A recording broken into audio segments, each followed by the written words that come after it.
আগে তো দিনে 2-1টা খাইতাম, এখন কি পুরো প্যাকেট লাগে নাকি?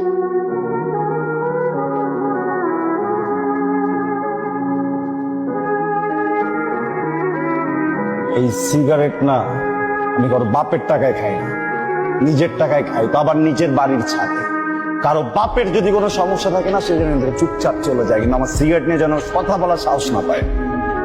আগে তো বেয়াদব ছিলি, এখন কি ভদ্রতা খেয়ে ফেলছিস? হ্যাঁ, খেয়ে ফেলছি। আমার পেটে প্রচুর ক্ষুধা, আমি সব খেয়ে ফেলতেছি জানি। হ্যাঁ, আগে মনে ছিল না আমি তো জন্মাইছি অবাধ, এটা মনে ছিল না আমি যে একটা বখাটে, এটা জানা নাই। হ্যাঁ আমি জানি তো তুই বখাটে, তুই তো বখাটে দেখে আজকে আমি তোর সাথে নাই, বুঝছ নাই? কিন্তু এসব বখাটে গিরি এই ছাদে চলবে না, সিগারেট খাওয়া যাবে না এই ছাদে। এই এলিয়েন, এই এলিয়েন বলবি না। 100 বার বলবো, 1000 বার বলবো, যতবার মন চায় ততবার তোর এলিয়েন বলবো। Alien alien alien alien alien. আমার বাড়ির ছাদ, আমি গাঞ্জা খাবো, মদ খাবো, সিগারেট খাবো, যা মন চায় খাবো। তোর সিগারেট নিয়ে সমস্যা না? ঠিক আছে, কালকে থেকে সিগারেট খাবো না, কালকে গাঞ্জা খাবো।